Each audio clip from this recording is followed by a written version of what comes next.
A'udzu billahi minasyaitonir rajim.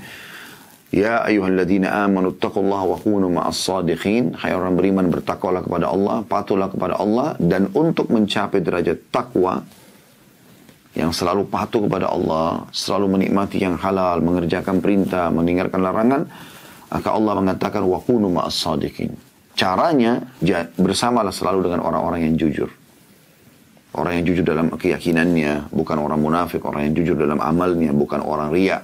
Orang yang jujur dalam perkataannya, bukan kedustaan. Orang yang jujur dalam bisnisnya, tidak ada penipuan dan manipulasi dalam muamalahnya. Ya, semuanya itu masuk dalam makna ayat ini. Allahu Rabbi wal Islamu dini wa Muhammadan Rasulullah.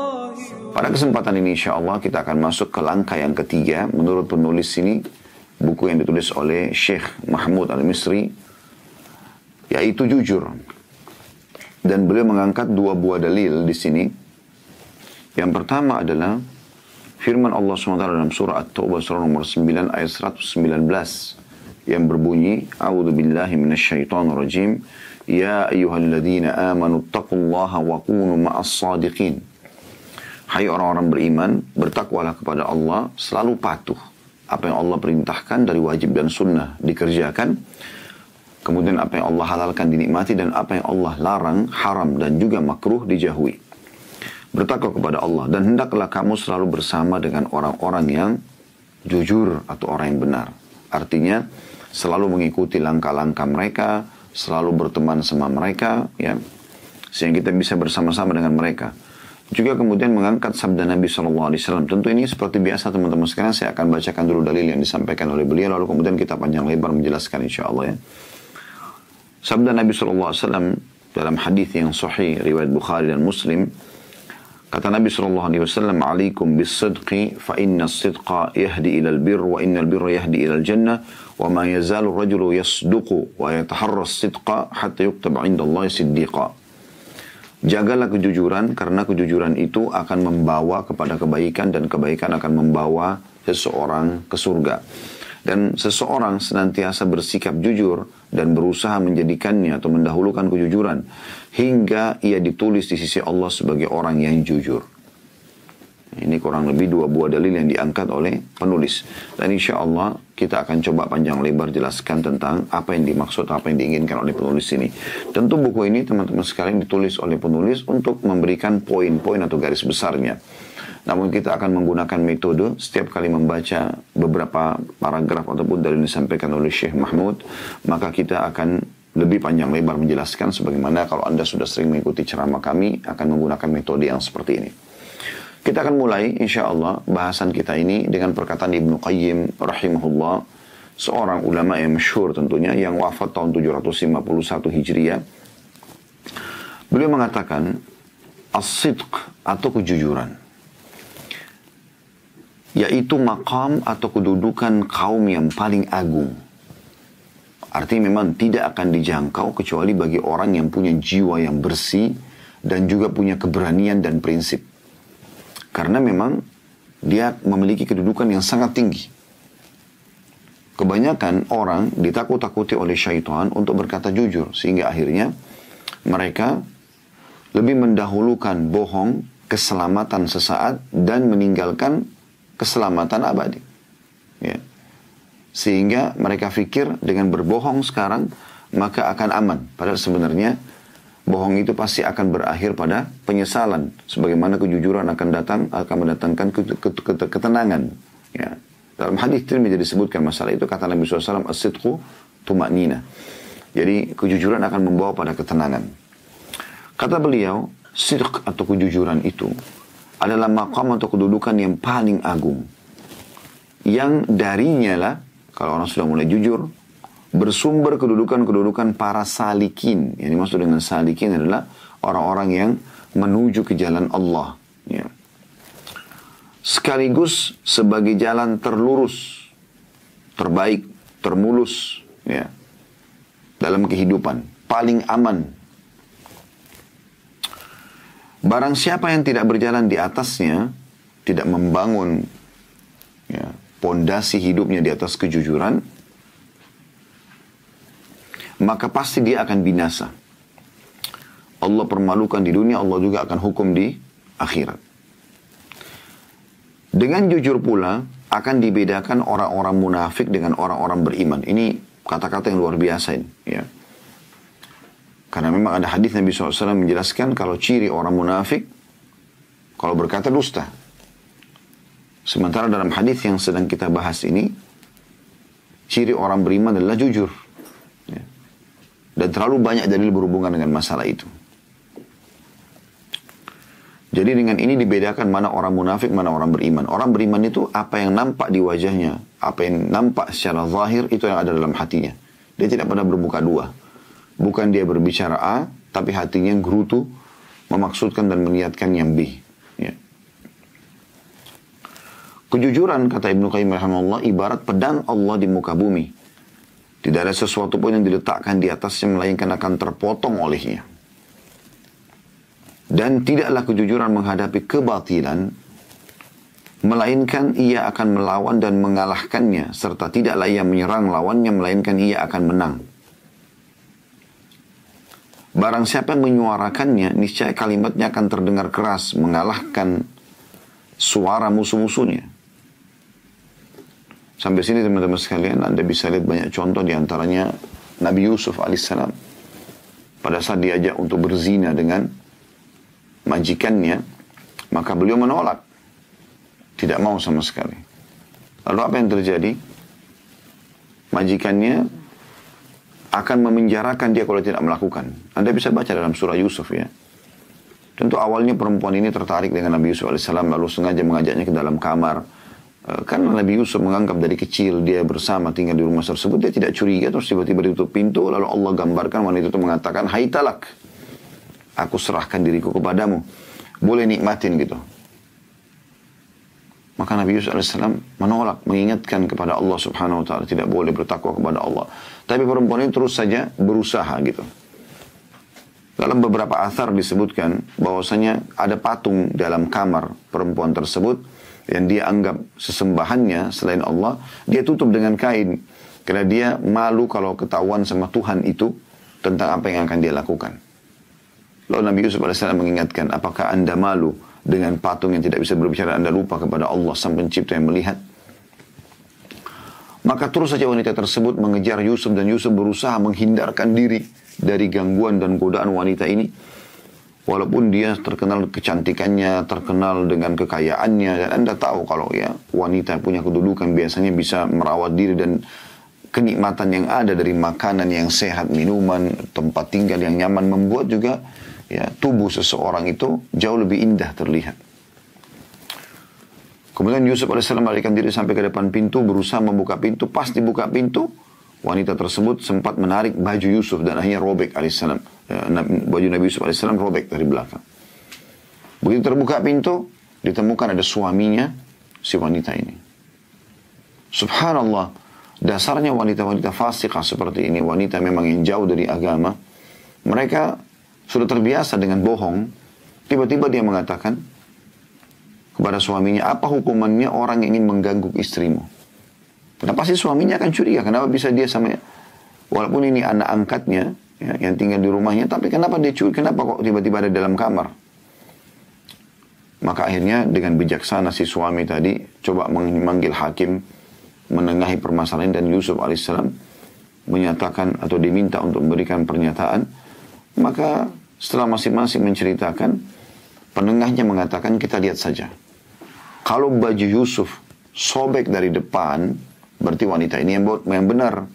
Karena pada saat dia mau diperkosa, dia membela diri dengan cara menarik baju orang yang akan memerkosanya.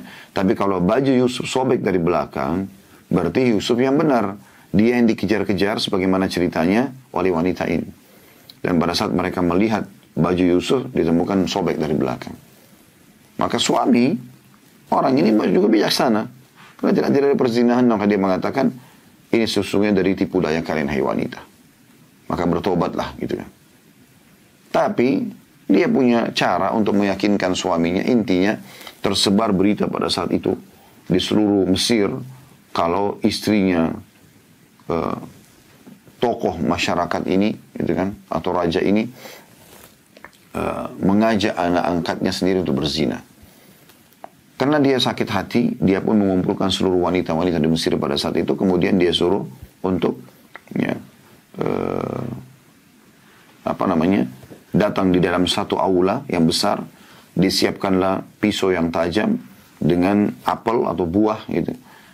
Kemudian untuk masing-masing menikmati makanan, pada saat mereka sudah siap memegang pisau-pisau mereka untuk menikmati apel atau buah yang sedang disiapkan, maka si wanita ini mengatakan kepada Yusuf, keluarlah di hadapan mereka. Maka Yusuf alaihissalam coba jalan saya depan mereka. Dalam Al-Quran digambarkan mereka pun akhirnya memotong tangan-tangan mereka karena kagum dengan ketampanan Yusuf alaihissalam, ya. Dan mereka mengatakan ini bukan manusia tapi ini adalah malaikat, ya, seperti itu. Jadi teman-teman sekalian, ya, wanita ini tidak jujur. Yusuf alaihissalam jujur. Perhatikan bagaimana akhirnya. Pada saat itu wanita ini mengatakan, kalian baru lihat sekali saja anak ini, kalian sudah tertarik bahkan memotong tangan-tangan kalian. Bagaimana dengan saya yang tiap hari melihatnya? Kalau dia tidak mau kerjakan apa yang saya perintahkan, maka dia akan dipenjara. Maka Yusuf alaihissalam lebih menerima untuk dipenjara, yang penting dia pertahankan. Dia tidak mau melakukan kemaksiatan, dia tetap jujur dengan perbuatannya. Sampai di penjara, dan akhirnya kisah cukup panjang. Akhirnya si raja mimpi melihat, ya, mimpinya dalam surah Yusuf digambarkan 7 ekor sapi yang sehat memakan 7 ekor sapi yang kurus dan seterusnya. Sampai akhirnya dimintalah oleh salah satu penasihat kerajaan untuk ditakwilkan mimpinya oleh Yusuf, dan akhirnya tersampaikanlah mimpi tersebut, dan raja mengatakan coba keluarkan dari penjara, bawa ke saya. Begitu ditemukan di depannya, lalu kemudian ya raja mengatakan, saya akan mengangkat kamu menjadi seseorang yang punya kedudukan di kerajaan. Maka dia mengatakan, tanyakan dulu para wanita yang telah memotong tangan mereka. Karena waktu itu tersebar berita juga kalau Yusuf alaihissalam juga menggoda wanita-wanita tersebut. Maka dikumpulkan oleh raja semua wanita yang pernah diundang oleh istrinya. Ya, kemudian mereka mengatakan, kami tidak pernah mengetahui keburukan dari Yusuf. Dan pada saat itu akhirnya si ratu mengatakan, sekarang akan terungkap yang sebenarnya. Sesungguhnya Yusuf termasuk orang-orang yang jujur, dan akulah yang telah menggoda dia. Jadi akhir daripada kejujuran itu akan seperti ini. Apapun cobaannya. Beda dengan kebohongan, karena dia akan punya banyak saudara-saudara. Sekali bohong, akan bohong lagi, akan bohong lagi, akan bohong lagi, dan tidak akan pernah selesai. Bahkan setiap kali teriakan-teriakan, ya, yang mirip dengan kasus yang sedang dihadapi oleh orang yang bohong ini, maka akan membuat dia selalu tidak tenang. Itu yang digambarkan tentang orang-orang munafik dalam surah Munafikun. Ya. Bagaimana Allah SWT menggambarkan, yahsabuna kulla sayhatin alihim, mereka mengira bahwasanya setiap teriakan itu tertuju pada mereka, padahal sebenarnya tidak, karena mereka selalu dengan kebohongannya. Lalu kemudian Ibnu Qayyim mengatakan, kejujuran merupakan ruh amal, ya, ruh amal. Karena memang kita butuh kejujuran dalam amal itu, nanti kan kita jelaskan insyaAllah, ya. Jujur dalam sholat, jujur dalam puasa, jujur dalam zikir, jujur dalam ini, itu semua dibutuhkan. Penjernih keadaan akan clear, tidak ada yang samar.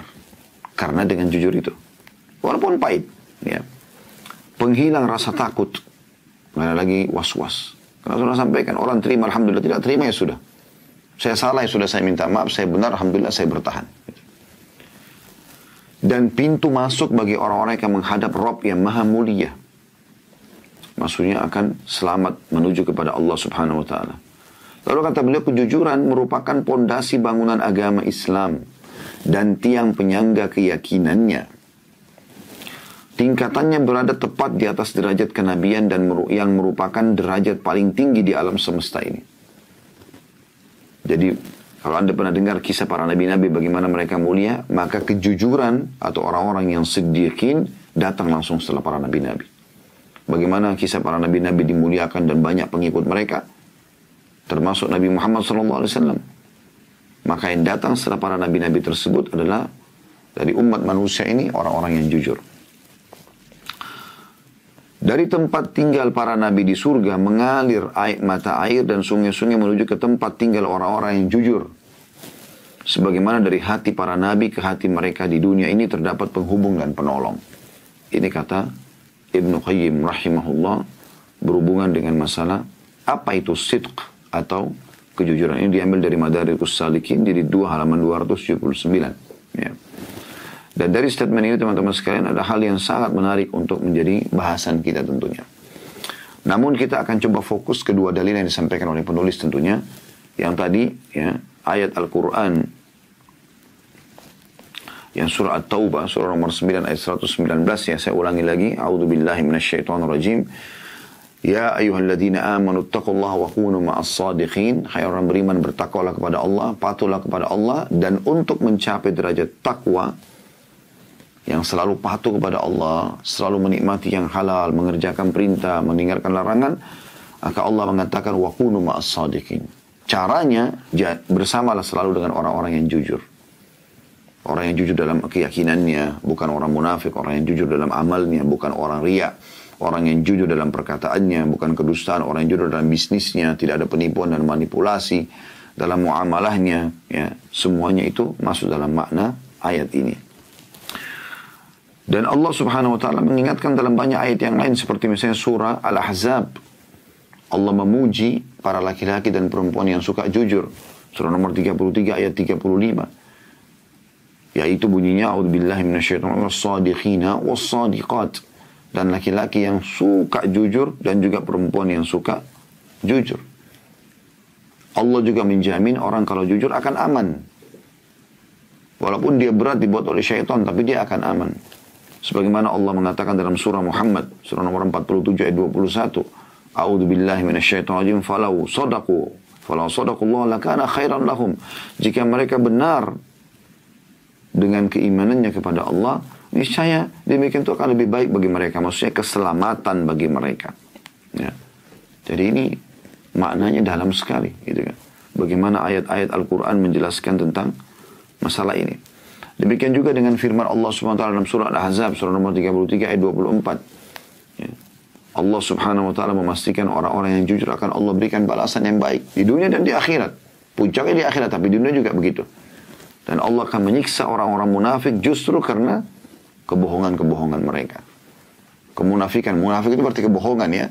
Bagaimana dia bohong, dia pura-pura Islam padahal sebenarnya dia bukan Muslim. Ya. Dia pura-pura sholat seakan-akan untuk Allah tapi sebenarnya bukan. Dia pura-pura sedekah.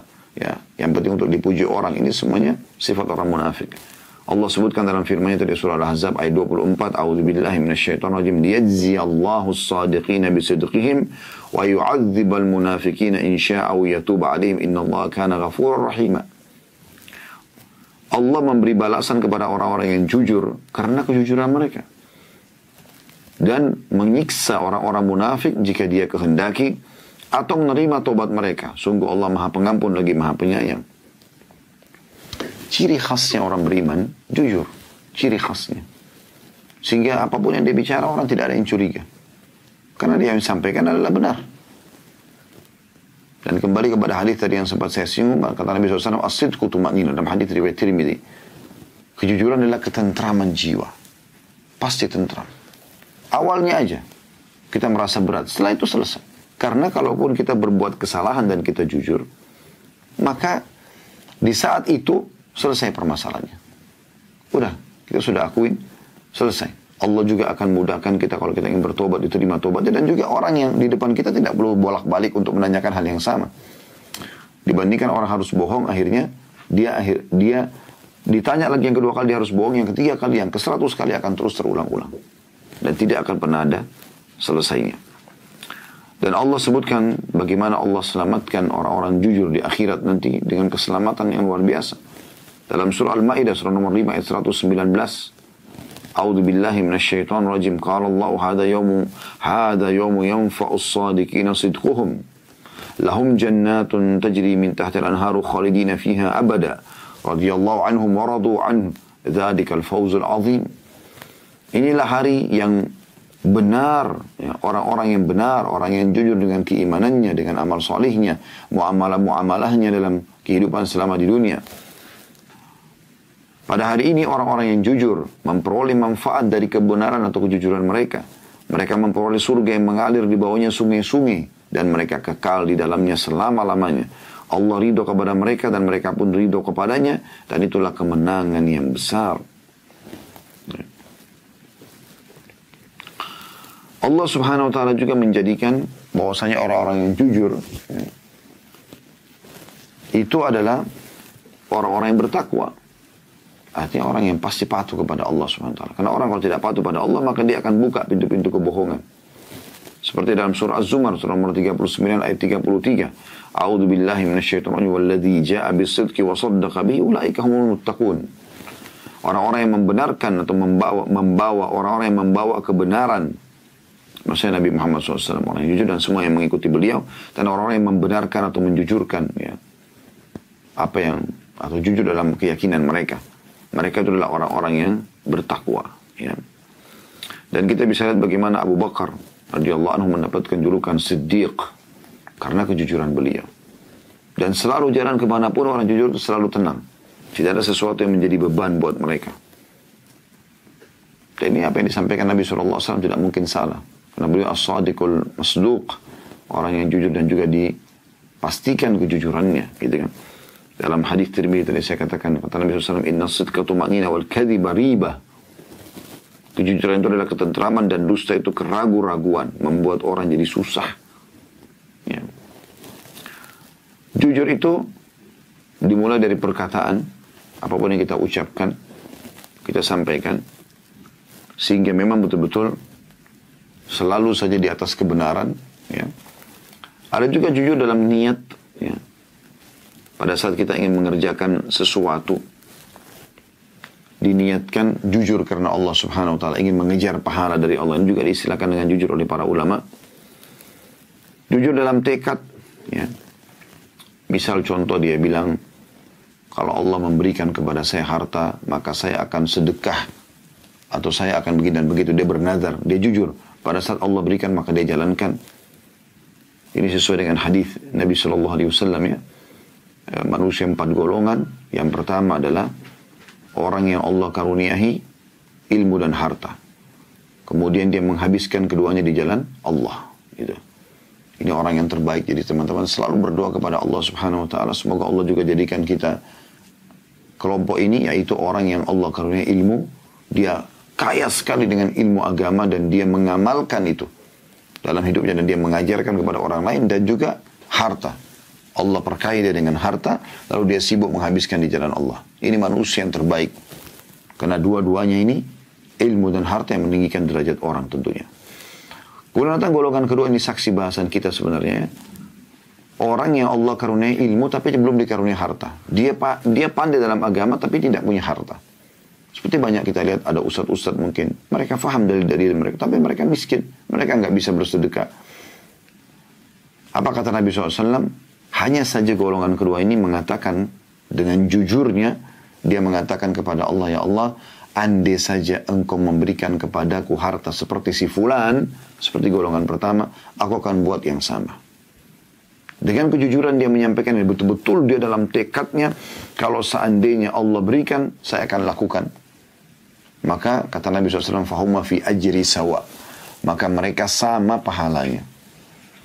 Ya, jadi ada satu amalan cerdas teman-teman sekalian. Bagaimana kita bisa meraih derajat yang sangat tinggi di sisi Allah Subhanahu Wa Taala, baik di dunia maupun di akhirat, yaitu dengan mengatur kejujuran dalam niat dan tekad kita. Ya, kalau kita bisa baik di sini, maka akan banyak sekali pahala yang bisa kita dapatkan. Bahkan amal-amal orang sebelum kita pun, yang mereka kerjakan yang kita tidak mampu, bisa kita sampaikan mengatakan, ya Allah, andai saja engkau memberikan aku kesempatan seperti si fulan yang telah membangun masjid sekian banyak, para sahabat Nabi Ridwanullah alim yang berjihad bersama Nabi SAW, dan seterusnya. Ya, aku akan mengerjakan seperti mereka. Bukan mustahil, kalau anda jujur Allah akan berikan itu semua. Sebagaimana juga kata Nabi SAW melanjutkan hadisnya, dan ada golongan yang ketiga yang Allah karuniai, dia harta tanpa ilmu. Kaya tapi bodoh dengan ilmu agama. Sehingga dia menghabiskan di jalan maksiat, diskotik, bar, karaoke, mabuk-mabukan, narkotika, dan seterusnya. Lalu datang golongan keempat, lebih buruk lagi, yang Allah tidak karunia harta, tidak juga ilmu. Sudah miskin, bodoh. Lalu kemudian dia bukan melihat kelompok pertama sama kelompok kedua, tapi dia melihat kelompok ketiga. Dia mengatakan, kalau seandainya aku dikaruniakan seperti ini, Maksudnya seperti orang ketiga ini. Kaya raya tapi uangnya dipakai mabuk-mabukan, narkotika, judi dan segala macam.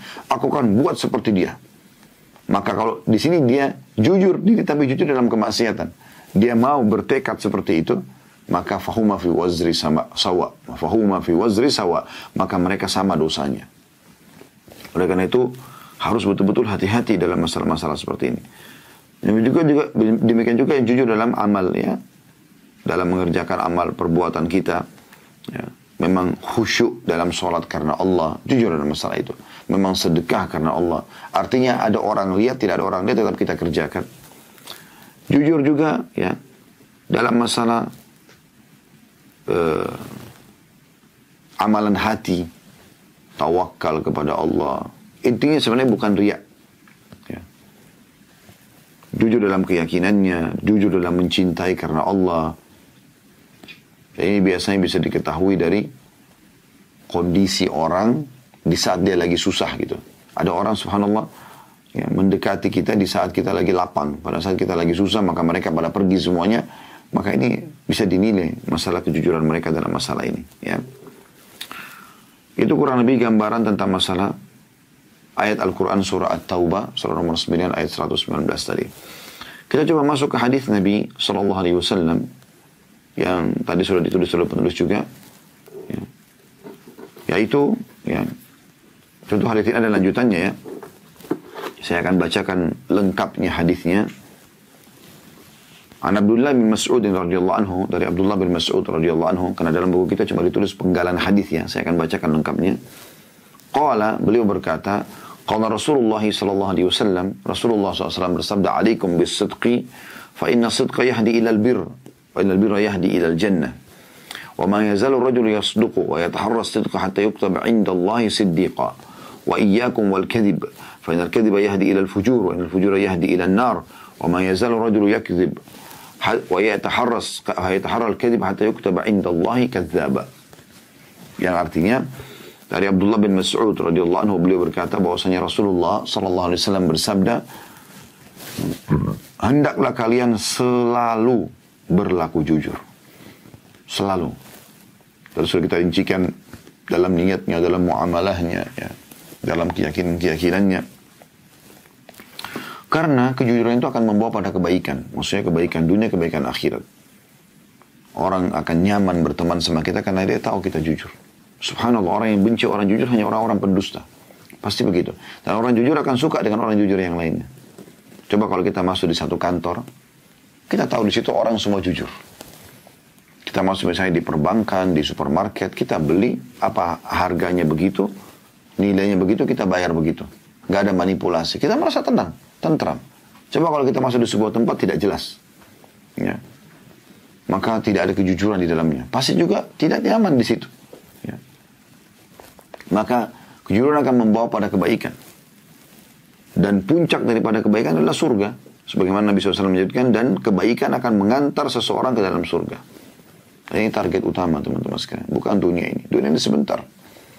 Kalau Anda bayangkan sudah memiliki yang terbaik dari dunia ini. Anggap Anda punya rumah yang paling luas di muka bumi. Bukan cuma rumah yang luas biasa, tapi rumah yang paling luas. Yang paling lux. Semuanya bahan-bahannya dari hal yang mahal. Di tempat yang strategis. Anda punya mobil yang paling mewah. Bahkan beberapa mobil, mungkin Anda punya kapal pesiar, Anda punya pesawat pribadi, ya. Anda punya staff dan perusahaan yang banyak, di rumah mungkin PRT-nya sekian banyak gitu. Anda punya harta sudah tidak terhitung lagi, biasa bahasa orang sudah tidak berseri, apapun yang dia mau keluarkan bisa tinggal langsung telepon, langsung minta, karena semuanya ada, ya. Dan ini teman-teman sekalian, kalau Anda milikin semua itu, terus habis itu apa? Kalau Anda mau tahu nilainya dunia ini seperti itu, coba bayangkan, setelah itu apa? Ujungnya kita kembali kepada judul kita manusia. Kita pasti akan melalui masa-masa seperti manusia yang lainnya. Yaitu dari fase bayi, anak-anak, remaja, tua, meninggal dunia. Bahkan orang meninggal, belum tua sudah meninggal dunia. Terlalu banyak contoh-contoh dalam masalah ini. Maka kita bisa tahu ternyata setelah kita meninggal, semua itu akan ditinggal dan tidak ada lagi yang kita bisa bawa. Liang lahat kita 1 kali 2 meter. Nggak lebih daripada itu. Semua itu akan kita tinggalkan. Dan orang hanya mengenang, oh ini rumahnya dulu si fulan. Oh ini mobilnya. Oh ini bajunya. Oh ini sepatunya. Oh ini segala macam. Dan itu hanya dikenang beberapa hari. Setelah itu ahli warisan dan akan membagi warisan. Perusahaan Anda mungkin bisa diubah namanya dan seterusnya. Makanya kata Nabi SAW betul-betul hadis yang luar biasa ya. Kalau anak Adam meninggal dunia akan ikut ke kuburan 3. Keluarganya, hartanya, dan amalnya. Serta akan pulang 2. Pasti pulang. Keluarga dan harta. Istri, suami, orang tua, anak. Pasti akan pulang. Tidak mungkin mereka tunggu di kuburan. Nginap sehari aja nggak bakal mau. Mereka akan pulang. Paling lama 1 jam. Setelah itu mereka pulang. Istri kita bisa nikah lagi sama orang lain. Suami kita bisa nikah sama orang lain. Anak-anak sudah sibuk dengan aktivitasnya. Harta, mobil kita yang termewah, hanya paling jauh diparkir di pagar kuburan. Di luar pagar kuburan. Tidak mungkin masuk ke dalam. Orang semua akan teriak menegur Anda kalau mobil dimasukkan ke dalam sebelah liang atau Anda kubur bersama-sama. Mungkin akan menjadi berita yang heboh. Karena orang secara fitrah mereka tahu tidak ada harta yang dibawa ke dalam kuburan. Ya. Dan yang ketiga amalnya. Ini akan tinggal bersama dia. Yang selama ini teman-teman kita selalu sholat tidak khusyuk, buru-buru, zikir selalu kita tunda, baca Quran selalu kita tunda, puasa, sholat malam, dan segala macam. Ini justru yang kita lalaikan. Ini akan menemani kita nanti. Dan dalam hadits Bukhari yang lain dikatakan, ya nanti kalau orang masuk dalam kuburan, kalau orang beriman, setelah dia jawab pertanyaan malaikat, maka akan datang di sebelahnya orang yang sangat tampan, bersih, wangi, sampai orang ini kagum, jenazah ini kagum. Dan mengatakan, siapa kamu? Dia mengatakan, aku adalah amal solehmu yang akan menemani kau sampai hari kiamat. Sebaliknya, kata Nabi SAW, kalau itu orang kafir, orang fasik, banyak dosanya, maka akan datang setelah malaikat tanya pertanyaan, orang yang buruk tampangnya, menakutkan, baunya busuk. Anda bisa bayangkan Anda berdua sama orang ini di liang lahat Anda di kuburan. Kemudian dia mengatakan, siapa kamu ini pergi dari saya? Maka orang itu mengatakan, saya amal burukmu yang akan menemani kau sampai hari kiamat. Jadi amal itu akan berbentuk, teman-teman sekalian. Oleh karena itu hati-hati sekali. Ya. Lanjutan hadisnya kata Nabi SAW, dan seseorang itu selalu berlaku jujur dalam perkataan dan sikapnya, dan tetap memilih jujur. Sampai akhirnya Allah mencatatnya sebagai orang-orang yang jujur. Atau orang yang sidq. Ya.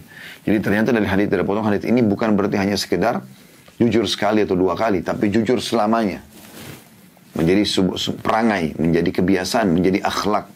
Ya. Dan ini hati-hati sekali. Sampai pernah ada sahabat Nabi SAW berkunjung ke rumahnya. Dia lagi duduk suami istri, kemudian ada anak kecil lewat, anak mereka, pemilik rumah ini. Kemudian si ibu menggenggam tangannya, supaya anaknya nggak keluar rumah, mengatakan, ini ambillah. Apa yang kata Nabi SAW? Nabi lagi dari situ. Nabi SAW mengatakan, kalau di tanganmu tidak ada sesuatu yang betul kau akan berikan kepada dia. Maksudnya, buka begitu nanti kosong, nggak ada. Maka kau akan dicatat sebagai pendusta. Tidak boleh.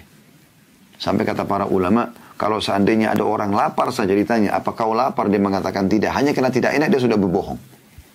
Jujur dalam semua hal. Iya memang saya belum makan. Iya memang saya begini dan begitu. Memang butuh perjuangan dalam menyampaikan ini. Atau dalam menerapkan. Tapi ini butuh. Ini adalah perangnya orang beriman. Apa adanya. Biarkan orang mengetahui Anda apa adanya. Ya. Saya dengan teman-teman di sekitar, alhamdulillah yang bersama, saya sudah tahu. Kalau bermuamalah dengan saya suka, saya katakan suka. Saya tidak suka, saya katakan tidak suka. Selesai. Tidak berlarut-larut gitu. Ya. Daripada kita harus berwajah 2, tidak suka kita mengatakan, oh iya saya suka kok. Enggak. Akhirnya bisa saja kalau ada makanan diberikan kepada Anda dan bilang, oh iya saya suka kok. Orang itu tidak akan berhenti mengirim makanan yang sama. Padahal sebenarnya mungkin Anda tidak makan, Anda buang di sampah. Kalau Anda diberikan makanan, kemarin makanannya enak enggak? Saya tidak tahu kalau masalah enak atau tidak enak. Tapi memang saya belum memakannya gitu. Atau saya memakan tapi jazakallah khair. Cuma saya memang kurang cocok dengan makanan itu. Itu kan lebih baik. Memang pahit tapi pada saat itu selesai. Orang itu akan mengatakan, oh kalau saya kirim makanan lain mungkin saya kirim makanan apa ya? Ya kalau saya biasanya makan yang ini dan itu. Selesaikan. Jadi pada saat itu clear masalahnya. Kedepannya sudah enak. Daripada harus merasa karena tidak enak akhirnya bohong. Karena tidak enak akhirnya bohong gitu. Ya. Nah ini sebuah pelajaran yang luar biasa. Kata Nabi SAW selanjutnya, dan jauhilah oleh kalian berdusta. Dan ini Nabi SAW melengkapkan hadisnya. Sebenarnya tadi Nabi kalau sampaikan hanya sampai jujur, karena jujur akan membawa pada kebaikan, dan kebaikan akan membawa pada dalam surga, sudah cukup ini sebenarnya. Dan seseorang terus saja jujur dan selalu memiliki kejujuran sampai Allah catat sebagai orang yang jujur. Tapi Nabi SAW sempurnakan hadisnya sambil mengatakan, dan jauhi, hindari sejauh-jauhnya, tolak kedustaan, karena dusta akan membawa seseorang pada kejahatan. Pasti, ya. Walaupun dia bilang, oh saya berbohong demi kebaikan. Tidak ada bohong demi kebaikan. Baik, dia butuh bohong. Gitu kan? Dan kejahatan akan mengantar ke neraka. Dan jika seseorang terus saja berdusta dan memiliki kedustaan, maka sampai Allah mencatat dia sebagai pendusta. Artinya, sudah sulit dia untuk meninggalkannya. Ada orang subhanallah, dari awal dia ngomong sampai akhir dia ngomong, kita tidak tahu yang mana benar, yang mana enggak. Dan sudah tidak nyaman. Serta yang luar biasa teman-teman, kalau orang sudah menjadikan kebohongan ini sebagai perangainya, yang sulit bagi dia adalah pada saat dia mau perbaikin. Orang yang sudah terlanjur kita pernah bohongin, susah. Dia mau percaya dari mana? Kita butuh perjuangan, bisa tentunya, tapi kita butuh perjuangan yang sangat besar agar bisa membuat orang lain yang tadinya kita sudah bohongin, itu bisa percaya. Dan ini hal yang luar biasa yang harus diperhatikan, karena itu akan merugikan kita sebenarnya. Itu akan merugikan kita sendiri. Ya. Dan puncak daripada kebohongan ini adalah neraka. Ada hadis Nabi SAW, kembali saya ingatkan, ini pernah kita singgung di hari Senin ya, pada saat itu bahasan di sore hari bedah buku Rasulullah cerita surga dan neraka ya. Ada hadis yang mulia yang sahih kata Nabi SAW, akan didatangkan pada hari kiamat orang yang paling susah di dunia, paling susah hidupnya, dari lahir miskin sampai mati miskin, makan pun minta-minta sama orang, tapi orang yang beriman kepada Allah, ahli ibadah, didatangkan hari kiamat yang tidak pernah lihat kenikmatan. Ada kenikmatan sangat terbatas. Mungkin kalau dia dapat potongan makanan yang mungkin bagi orang-orang kaya itu cuma sisa-sisa, saya sudah gembira sekali. Tapi sepanjang hidupnya begitu, susah hidupnya. Anggap dia hidup 70 tahun dalam keadaan susah begitu. Mungkin pakai sendal pun tidak. Saya berapa kali ketemu orang di jalan, Masya Allah. Mereka nggak ada sendal. Bajunya kotor. Tidur di pinggir jalan gitu. Ada orang begitu. Tapi mungkin, subhanallah, pas azan dia sholat di masjid, dia jaga 5 waktu sholat. Lebih mulia daripada orang yang pakai mobil Mercy, lewat dengarin azan, tidak peduli sholat atau tidak sholat. Tapi yang jelas, kata Nabi SAW akan datangkan orang yang susah seperti ini, tapi orang beriman. Dicelupkan satu celupan di surga. Kemudian dikeluarkan. Lalu ditanya kepada dia, cuma satu celupan. Ya, apakah pernah kau lihat kesusahan hidup selama ini? Pernah nggak kau rasakan susahnya hidup yang dia sudah rasakan 70 tahun tadi misalnya? Maka dia mengatakan tidak pernah demi Allah. Dan sebaliknya akan datangkan orang yang paling besar nikmat Allah pada dia. Anggap lahir sudah anak raja sampai mati jadi raja. Semuanya sudah luar biasa, jalan di atas karpet, istana, semuanya mewah, semuanya ada. Semuanya dilayani. Tapi orang kafir, tidak beriman kepada Allah SWT. Datangkan hari kiamat, dicelupkan satu celupan di neraka, kemudian dikeluarkan. Lalu ditanya, pernah gak kau rasakan nikmat selama ini? Pernah lewat dalam hidupmu kenikmatan? Dia mengatakan tidak demi Allah. Bagaimana dengan orang yang jadi penghuni surga? Kalau satu celupan saya membuat dia nikmat, maka tentu lebih nyaman. Bagaimana dengan orang yang masuk dalam neraka? Dan apalagi khalidina fiha, kekal di dalamnya. Kalau satu celupan saya membuat dia melupakan semua nikmat dunianya, maka itu berat. Ya. Dan penentuan kita menjadi ahli surga atau ahli neraka sekarang, teman-teman sekalian. Orang-orang mati tidak akan tahu apa yang kita bahasin. Mereka tidak dengar lagi. Tapi orang yang hidup bermanfaat bagi dia. Tentu ada yang ikuti acaranya masih hidup sekarang, maka kesempatan. Tapi kan Ustaz, masa lalu saya semuanya kelam. Gak ada masalah dengan itu selama Anda masih mau kembali kepada Allah. Kata Nabi SAW, ya, at-taubah tajubbu ma qablah. Taubat membersihkan semua kesalahan masa lalu. Sebesar apapun itu. Kalau itu berhubungan dengan haknya Allah, Anda taubat kepada Allah SWT. Anda misalnya tidak sholat 50 tahun, sekarang Anda sholat. Sudah kedepannya perbaikin. Kembalikan kepada Allah Subhanahu Wa Taala. Kalau ada yang berhubungan dengan haknya Allah yang memang harus dikeluarkan seperti zakat, malah Anda keluarkan. Kalau berhubungan dengan hak makhluk, nah, maka Anda bertobat kepada Allah, Anda kembalikan haknya dia. Kalau dalam bentuk barang, Anda kembalikan, perusakan citra, Anda perbaikin nama orang gitu ya. Anda pernah sakiti fisik, Anda minta maaf, minta keridhoannya, supaya Anda bebas, lepas dari hisab hari kiamat. Dan Allah menggambarkan dalam surah Al-Mutaffifin, surah nomor 83, ayat 7 sampai ayat 11. A'udzu billahi minasyaitonir rajim. Kalla inna kitabal fujjari lafi sijjin. Wa ma adraka ma sijjin kitabun marqum fi wailun yawma idzin lil mukadzibin alladzina yukadzibuna biyaumiddin. Sekali-kali jangan ya, kata Allah Subhanahu wa taala.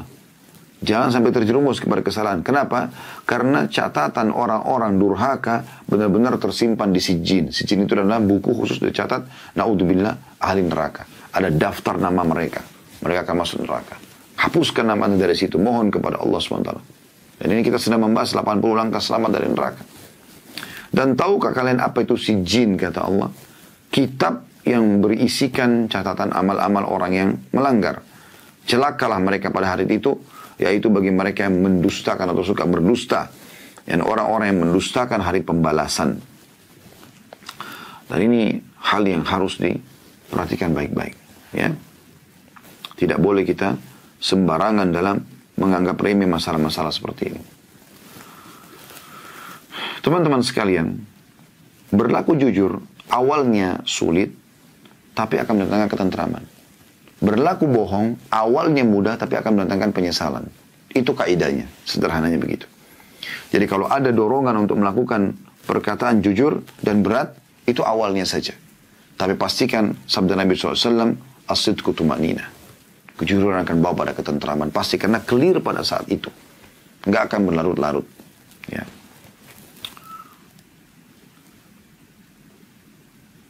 Disebutkan dalam beberapa contoh ya, oleh para ulama tentang masalah kejujuran. Misalnya kita masuk dalam perdagangan ya. Contoh-contohnya banyak sekali orang yang tidak mau jujur dengan perdagangan mereka. Mereka lebih pilih bagaimana menjual produk yang sudah expire, bagaimana mereka berbohong, manipulasi data, bagaimana segala macam hal yang mereka lakukan.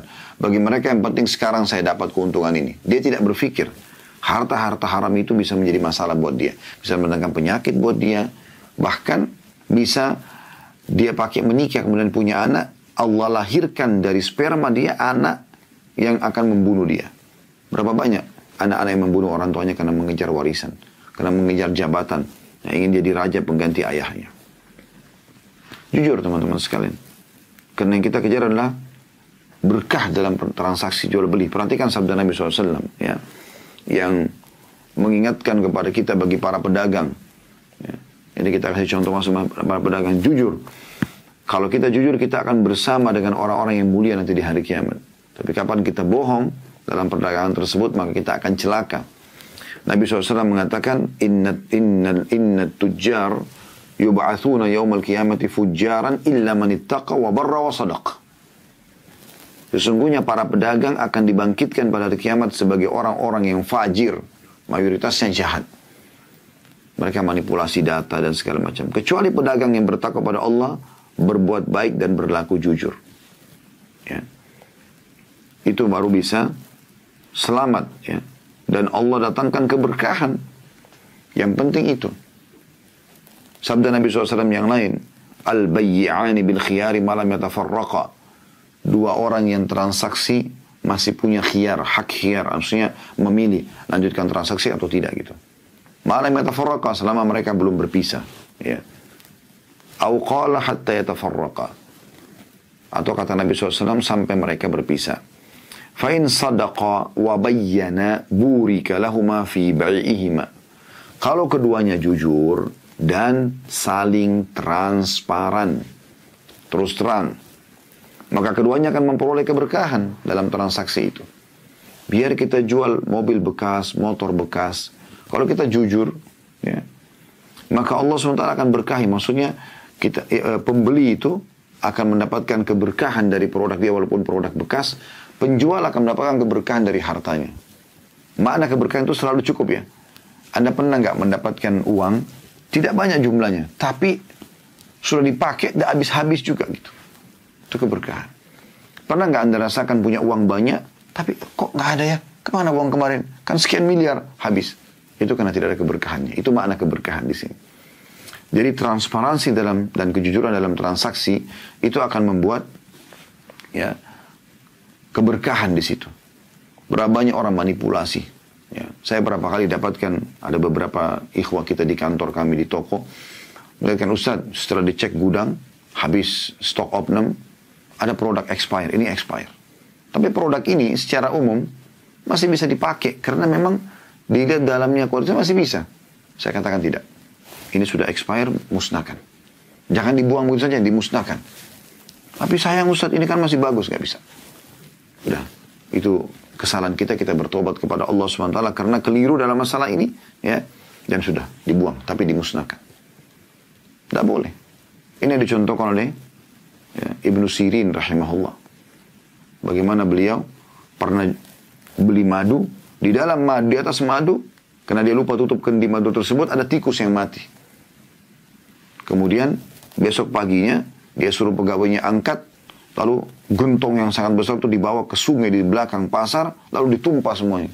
Orang-orang semua pada bingung. Madu ini kualitasnya bagus, harganya mahal. Mereka tahu. Mereka mengatakan, wahai Ibnu Sirin, kenapa Anda lakukan ini? Madu bagus, mahal, kenapa dibuang di air? Dan dia buang di air supaya mengalir, nggak ada lagi madu itu. Kan hilang kalau dibawa dengan air sungai itu. Maka dia mengatakan, semalam saya kemarin saya beli madu ini, dan ada tikus masuk di atas. Maka saya tidak mau menipu kaum muslimin. Maka ada satu orang itu ngomong mengatakan, wahai Ibnu Sirin, ya, tikus, madu kan kental, dia di bagian atas, angkat saja, ya, satu cakupan gitu, tikusnya sama madu, buang, yang lainnya bisa dijual. Apa kata beliau? Ini kalau orang punya iman begini bahasanya. Dia mengatakan, dari mana atau siapa yang bisa menjamin saya, ya, bakteri atau racun dari tikus yang sudah jadi bangkai itu tidak kena ke bagian bawahnya. Kalau saya jual, ada yang lolos, ada yang tidak. Bagaimana saya bertanggung jawab depan Allah hari kiamat? Luar biasa. Dan begitu juga beliau mendidik orang-orang di sekitarnya. Pernah ada pembeli masuk ke tokonya, beli barang 2 dirham, tapi dia belum bayar. Karena dia asyik konsultasi sama Ibnu Sirin, begitu dia mau keluar dia belum bayar. Kata Ibnu Sirin, itu barang yang Anda ambil, belum dibayarin. Kata dia, saya sudah bayar. Kata Ibnu Sirin, belum. Orang itu bilang, demi Allah saya sudah bayar. Ibnu Sirin mengatakan, demi Allah kau belum bayar. Orang-orang pasar bingung. Ibnu Sirin orang kaya, pedagang. Kenapa bersumpah dengan 2 dirham? Maka orang itu kena malu, dia bayar, lalu dia pergi. Kata orang-orang, hai Ibnu Sirin, kenapa Anda bersumpah untuk 2 dirham? Atas nama Allah lagi. Gitu kan? Kata Ibnu Sirin, iya, karena saya tahu dia salah. Kalau saya biarkan, maka dia akan dihisap oleh Allah. Sampai pada tingkat itu, mereka pun berusaha menyelamatkan orang lain dari kebohongan-kebohongan yang bisa terjadi. Ini berbahaya sekali kalau dibiarkan. Begitu juga dalam hadis Nabi SAW, perhatikan wahai para pedagang ini. Kata Nabi SAW, salasatun la yukallimuhumullahu yawmal qiyamah. Ada 3 golongan yang Allah tidak akan hanya bicara pada hari kiamat. Wala yanzuru ilaihim, tidak akan melihat mereka. Wala yuzakkihim, Allah tidak akan mensucikan mereka, maksudnya menolong mereka di timbangan amal hari kiamat. Dan dosa-dosanya tidak dimaafkan. Walahum adzabun alim, ditambah lagi disiapkan siksa yang pedih. 4 ancamannya. Ya. Allah tidak ajak ngomong. Bayangkan kalau Anda diundang oleh seseorang tokoh masyarakat, tapi semua orang diajak ngomong kecuali Anda. Ya. Allah tidak lihat, tidak peduli sama dia. Allah tidak akan membantu membersihkan dosa-dosanya di timbangan amal supaya lolos masuk ke surga. Allah disiapkan azab yang pedih. 3 golongan ini, yang pertama al-mannan, orang yang suka sebut-sebut pemberiannya. Kau kan sudah saya kasih, kamu sudah saya biayai, kamu sudah begini dan begitu. Tentu mannan ini ada yang tidak masuk dalamnya ya. Mannan ini dilarang, tidak boleh. Anda memberikan orang miskin kalau Anda sebut-sebut. Tapi kalau orang tua kepada anak boleh. Suami kepada istri boleh. Ya, kalau mengingatkan. Dan pemimpin negara kepada masyarakatnya. Atau pemilik perusahaan pada bawahannya. Misal contoh, orang tua bilang sama anaknya, nak, kenapa kau jadi durhaka begini? Kan ibu sama ayah sudah besarkan dengan baik-baik, ibu dan ayah sudah biayai. Itu kan menyebutkan kebaikan. Tapi ini hak mereka sebagai orang tua menyampaikan itu. Suami misalnya, istrinya punya pengeluaran besar, lalu dia mengatakan, kan kemarin sudah saya berikan nafkahnya. Kenapa kau nggak cukup begini? Hanya untuk memastikan gitu. Atau mungkin istrinya nusyud, membangkang, lalu dia mengatakan, bukankah sudah saya siapkan begini? Bukankah sudah saya berikan begini? Kenapa masih harus seperti ini? Ini tidak masuk dalam mannan. Kemudian yang ketiga, pemimpin negara, dia mengatakan misalnya pada masyarakat, ini jembatan sudah saya buat ya, ini bangunan ya, dijaga baik-baik. Kan itu kebaikan, tapi dia sebutkan. ya. Dan pemilik perusahaan, dia bilang sama bawahnya misalnya, saya sudah siapkan gaji sekian, saya sudah siapin fasilitas, kenapa ada yang tidak jujur, kenapa ada yang begini dan begitu, ini dibolehkan. Tapi selain daripada ini, tentu jangan sampai kita ya menyebut-nyebut kebaikan kita. Kalau kita sudah berikan kepada orang, selesai. Dan ingat perkataan para ulama salaf, sesungguhnya ya seseorang itu harus menanamkan dalam diri mereka, kalau orang yang meminta bantuan atau butuh bantuan, itu lebih mulia ya daripada orang yang memberi. Selama ini kan kita selalu berpikir, karena kita memberi kita lebih mulia. Ini terbalik. Justru kita merasa butuh dengan orang-orang yang minta itu. Saya sudah pernah jelaskan dalam keajaiban sedekah masalah itu. Bagaimana para ulama salaf luar biasa mereka. Pada saat mereka memberikan sedekahnya kepada orang-orang miskin, mereka tersenyum dan mereka mengatakan, lihatlah orang-orang ini membawa amal-amal kami ke timbangan Allah tanpa balasan sedikit pun. Secara kasat mata kita seperti memberikan dia uang untuk dia beli makanan, dia beli pakaian. Tapi itu kan habis. Cuma nilainya tidak akan hilang. Akan dibawa oleh orang-orang tersebut di timbangan amal tanpa upah sebenarnya.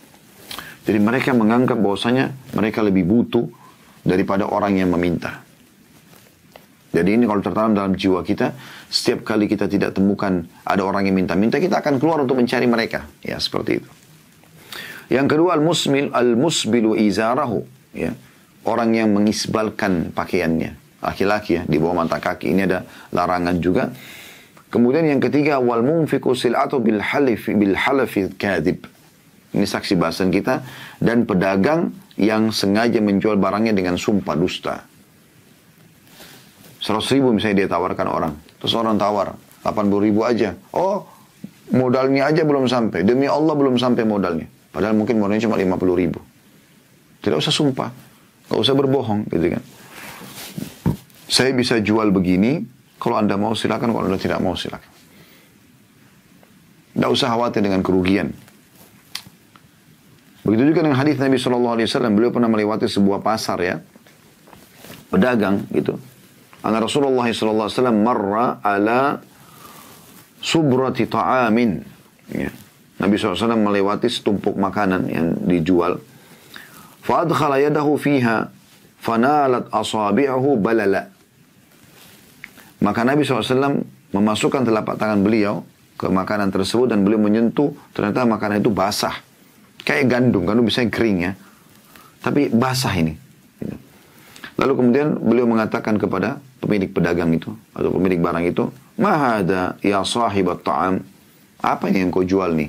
Kenapa kau begini gitu? Qala asabathu as-sama' ya Rasulullah. Kena hujan ya Rasulullah. Qala afala ja'altahu fawqa at-ta'ami kayyarahu an-nas man ghasya falaysa minni. Tidakkah engkau meletakkan dia di atas? Jadi kalau perlu pisahin. Ini kalau kena hujan, kualitasnya kurang. Ini yang masih kualitasnya bagus. Biar orang lihat. Ketahuilah siapa yang menipu kami, bukan dari golonganku. Maksudnya menipu, bukan dari golongan kaum muslimin. Ya. Jadi ini luar biasa. Dan jujur tidak akan mendatangkan efek apa-apa. Kecuali hanya was-was saja. Was-was saja. Anda mau jual produk, mobil. Ini sudah pernah tabrakan? Pernah tabrakan. Iya, pernah tabrakan. Tapi sudah saya perbaiki. Coba dilihat. Dicek sama orang itu silakan. Dia cek. Gitu kan. Dengan dia cek, insya Allah dengan jujur itu Allah akan buat transaksi terjadi. Tapi kalau dia bilang, oh nggak pernah tabrakan. Mungkin sudah 6-7 kali tabrakan. Maka pastikan orang itu hanya ambil nomor telepon. Kemudian dia pergi, dia tidak akan kembali lagi. Ini perlu untuk digarisbawahi. Jadi akan membawakan ketentraman jiwa. Gitu kan. Ingat teman-teman. Ini dari perdagangan ya. Dari sisi yang lain, Anda sebagai pemimpin atau pemilik perusahaan, Anda punya pegawai-pegawai, Anda seorang majikan, Anda punya pembantu rumah tangga, supir. Jujur. Bukan karena mereka, Anda kasih gaji, Anda tidak jujur sama mereka. Ya. Jangan karena mereka punya hak, supaya Anda tidak bayar hak mereka, Anda cari 1001 alasan. Gitu. Memanipulasi data, supaya hak mereka tidak diberikan. Misalnya mereka punya hak lembur, kita tidak berikan, atau mereka punya gaji sengaja ditunda, beberapa bulan baru diberikan. Sering sampai keluhan-keluhan gitu di meja-meja pertanyaan para ustadz-ustadz ya.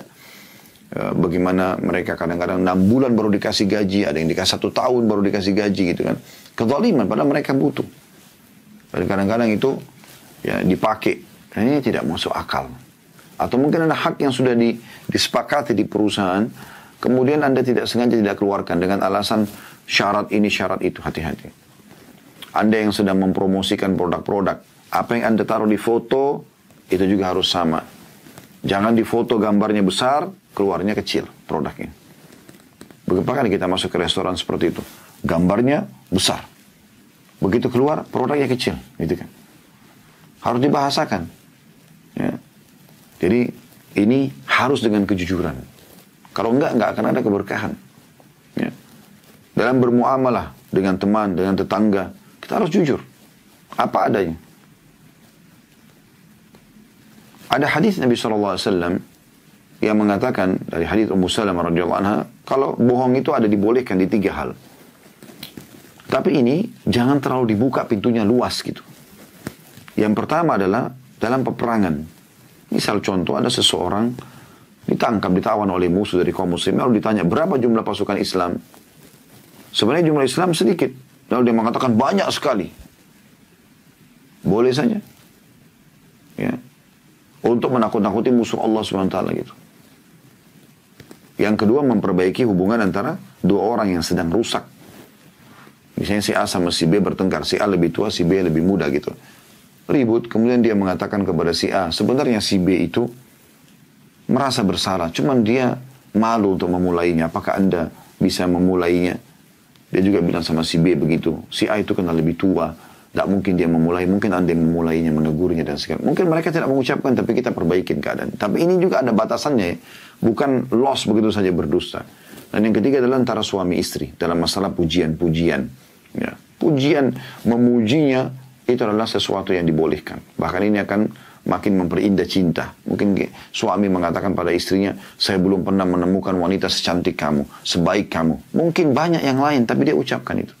Atau istri mengatakan pada suaminya, saya tidak pernah menemukan ada laki-laki setampan kamu, sebaik kamu. Mungkin ada yang lain. Tapi yang dibolehkan dalam syariat Allah Subhanahu wa ta'ala. Dan ini jangan terlalu dibuka pintunya lebar-lebar, ya, sehingga akhirnya dikatakan, oh boleh aja kita bohong begini dan begitu. Sehingga akhirnya masuk dalam bab-bab yang menjerumuskan dia pada kesalahan-kesalahan. Makanya banyak orang subhanallah membuka pintu ini atau melebarkan, akhirnya dia jadi terjerumus sendiri dalam hal yang menyakitkan dia dalam rumah tangganya, dalam muamalah dengan orang ataupun dalam perniagaannya. Allahu a'lam. Jadi ini insyaAllah bahasan kita pada kesempatan ini. Semoga Allah SWT memaafkan kesalahan-kesalahan masa lalu. Dan Allah membuat kita ke depannya semua ya, berisikan dengan kejujuran dan kebaikan insyaAllah.